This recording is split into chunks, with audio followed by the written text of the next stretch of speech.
Hey, it's Ruben with Carpe Verum. I wanted to talk about, try to simplify something a little bit more. And so I designed a slide to hopefully explain in miatone, sabbatone a little bit more clearly. Because I know it's kind of hard, you get lost with it, especially since it's a 2-hour study.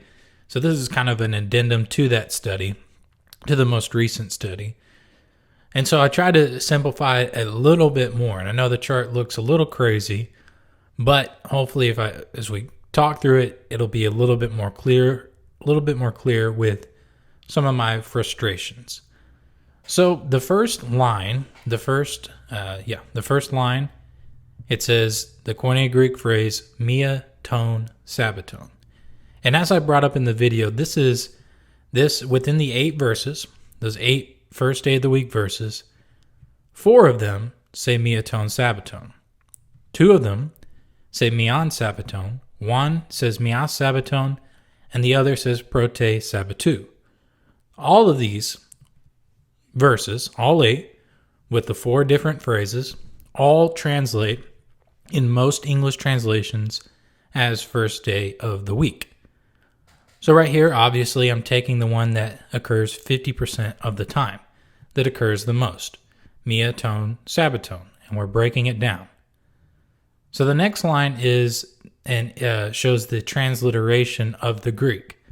And the difference between a transliteration and a translation, the difference between the orange and the green row, is that a transliteration most people don't understand but can read it.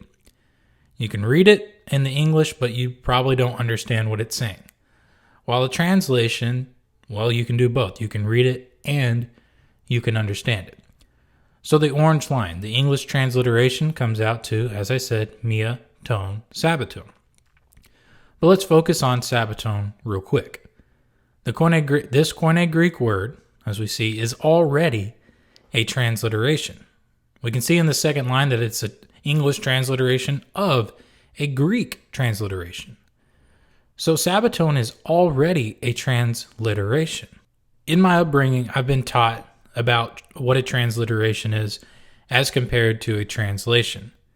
And how I've been taught that is with the English word baptism. Baptism is a transliteration. It's not a translation from the Koine Greek, but it is a transliteration from the Koine Greek word baptisma. Baptisma literally means immersion. And I've always wondered, and I've always been frustrated, and so has the preachers and the different people within the congregations that I grew up in, is that why won't they just translate the word? Why won't they translate baptisma to immersion or to dip or to plunge? It's always been a frustration, especially when I found out recently that those words have been in existence since the first English Bible, the first Bible was translated into English. Those words had, or at least one of those words, was in existence. Yet they never used it. And usually a transliteration is used when you don't have a word, an equivalent in your language. When there's no equivalent, then they transliterate, usually. But there has been an equivalent. There has been an equivalent since the very first English Bible, yet they didn't. And so, the little red flags going off in your head, or at least in my head, saying like, there's some issue here. And that issue has to, it's some translator bias, or what else could it be, If not for an bias, and it's not for, some interpreted bias. And I'm not saying a bias in like that they're trying to be, mean or evil, but a belief that is being forced into the text instead of letting the text speak. Instead of letting the original Koine Greek speak, you are trying to speak for it for whatever reason. And I'm not saying that reason is necessarily a bad reason. And I'm not saying it's a good reason either. That's the one thing you can't do. You can't judge people's intentions, especially those that you don't know. Yet people try to. They say, well, these translators, they must have been doing it for good, for good intentions. Well, how do you know that? You don't know them. You don't know them, and they don't know you. And it's already hard enough when you know the people to judge intentions, to judge people's hearts. But people that you don't know, then why did they get it passed? Just because they know the Koine Greek well enough to translate it into English, so then they must not, be doing it for, at least in some parts, put in their own bias? Well, we just can't make that, you can't make that argument for that person. The argument that we can make with the Koine Greek, and the same that we can make with the ancient Hebrew, is that those are dead languages. Those are languages that aren't evolving, like our English language is still evolving. Not too long ago, cool just meant cold, and now it means awesome as well. There's other words that are doing the same thing. They're evolving in the English. But in the Koine Greek, and in the ancient Hebrew, that's not the case. And so right now with Sabbaton, we have a Koine Greek transliteration. But guess where it comes from? It comes from the Hebrew, the ancient Hebrew. A dead language, a transliteration of a dead language from a word in the Hebrew, the ancient Hebrew. And these words don't change. And that word is Shabuoth. And that word only means Sabbath. But let's continue. The literal translation, the green row, for Mia is 1. It is the cardinal number 1. That's what it means. Well, when you go and you look at lexicons, and you go and you look at concordances, and you go and you look at dictionaries, and you go on Bible Hub or Blue Letter Bible, it's going to say that it can take on other words, like being another or other. And then it's going to say that there are 8 times where it means first. And that's pretty interesting that it can mean first. Does that mean that there's no word in the Koine Greek for first, and so that is being used as both 1 and first? Well, there is a word in the Koine Greek for first, and that's prote. Prote is the word for first. It is the ordinal number for first in the Koine Greek. And so they have Mia, or coming from Heis, however you say that, as 1, meaning the cardinal number 1, and prote as first. And like I said, with Mia, it only means 1, but sometimes the translators have said, this more lines up with being other or another. But when you go back and you read those verses, just do it and replace the other with a 1. It makes sense because Mia only means 1. It is translated as 1. Tone, it means the. Tone is in the conjugated or in parsed as it's a genitive. It is, and so you put of. It means of thee. Now, if it was in the dative case, it would mean more along the lines of to thee. But it's in the genitive, so it's of thee. It's a genitive neuter plural, and it is conjugated with Sabbaton. It's connected with the next word, Sabbaton, which is a genitive itself, neuter plural. It is a plural. And so this is the literal translation, is 1 of the Sabbaths. This translation is usually, the literal translation is usually not what is the argument. The usual argument is that it is literally 1 of the Sabbaths, but it is an idiom. It is an idiomatic interpretation, which is the next line, but we're not going there yet. But that is the argument, is that 1 of the Sabbaths, that the literal translation 1 of the Sabbaths is actually an idiom for the first day of the week. So no one argues the literal translation, or not many people argue the literal translation. It's really, the argument is that it is an idiom. So, and let me explain that. It'd be like if somebody's translating an idiom from the English into Chinese.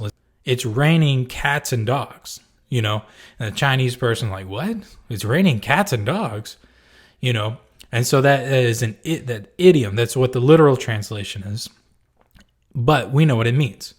It means that it is raining hard. It's a torrential downpour. And so, okay, I see. And so that's what they're trying to say, is what this literally is, 1 of the Sabbaths, is an idiom that doesn't mean what it is saying, but that it means, instead of the last day of the week, it means the first day of the week.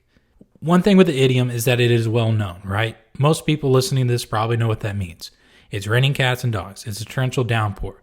But notice what it didn't do. In the dictionaries and, in people's understanding, it didn't change the definition of a dog and a cat. You don't go into the dictionary and say, well, dog now means, a torrential rainpour, and cat now means it's raining really hard. That's not what happens. The definitions don't change.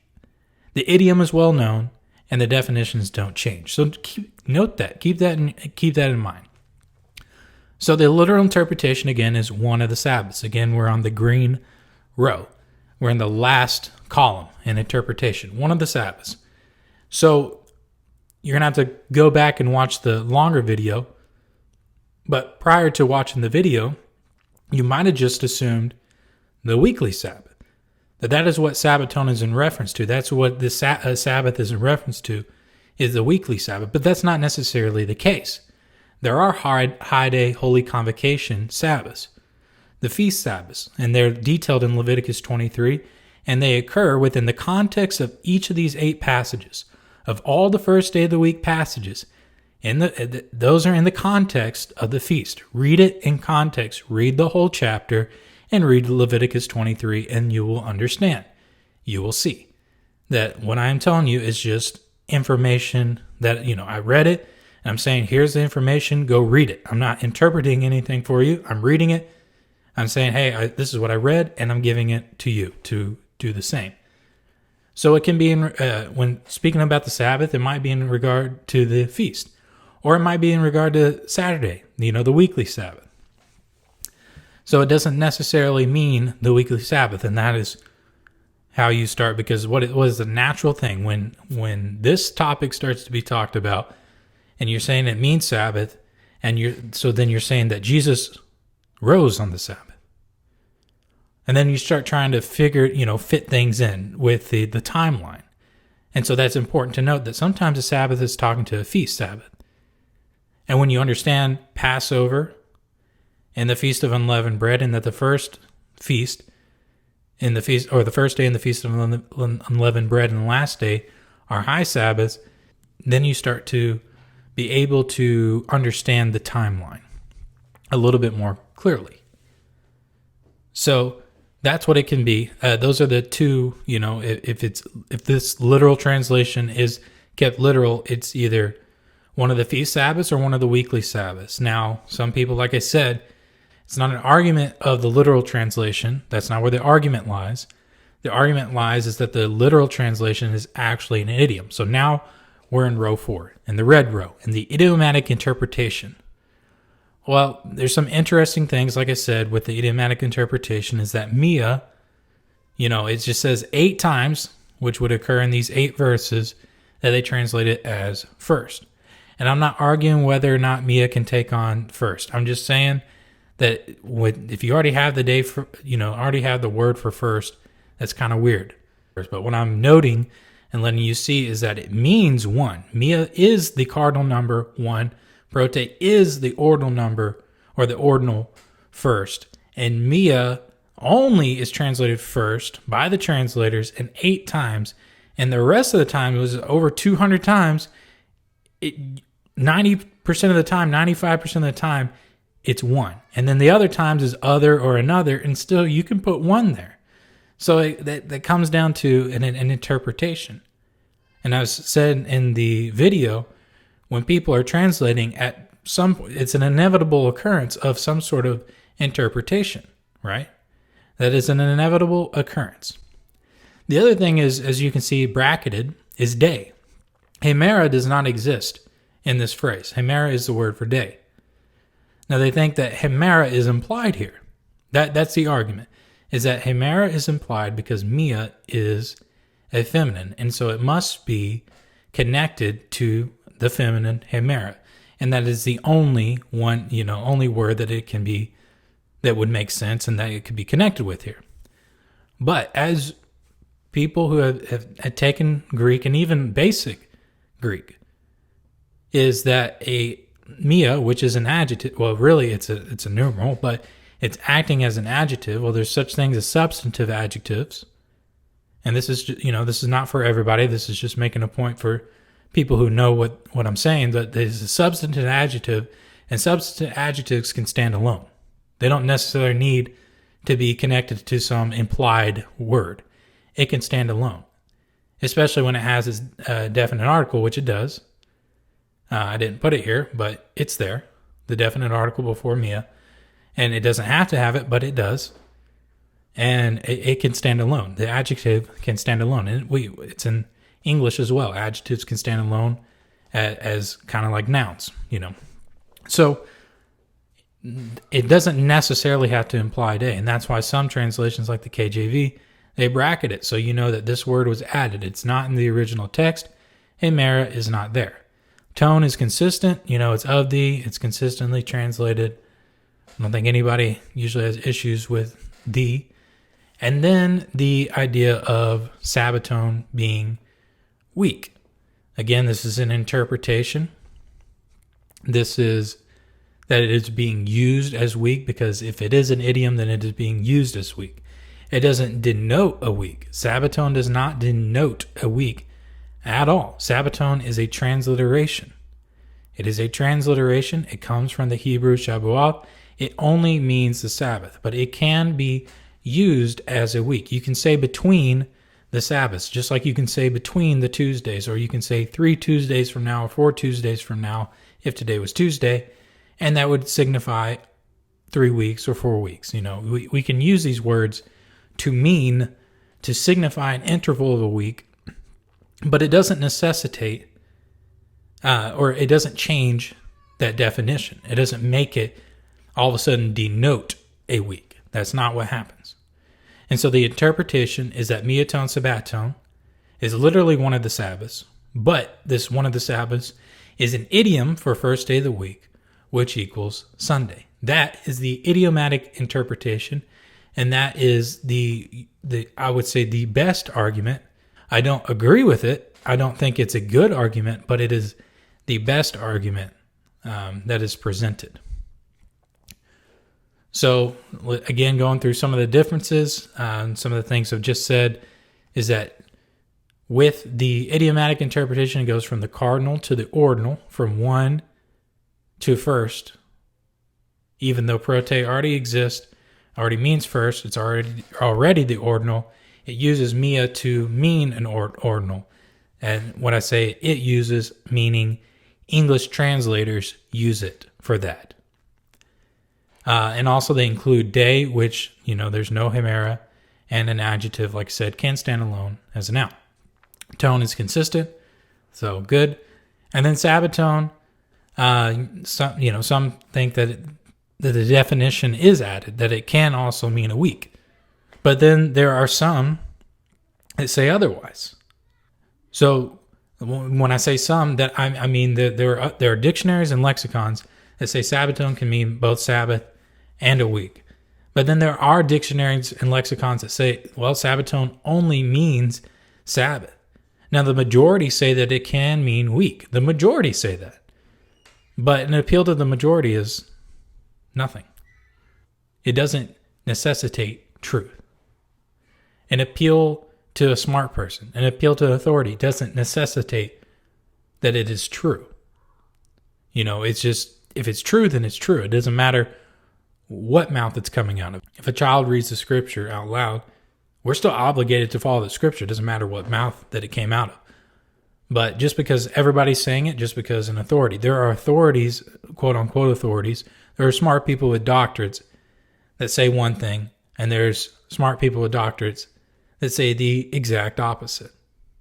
And just because you have a doctorate, and just because you devote your life to something, doesn't mean that you're not a scoundrel, and it doesn't mean that you are.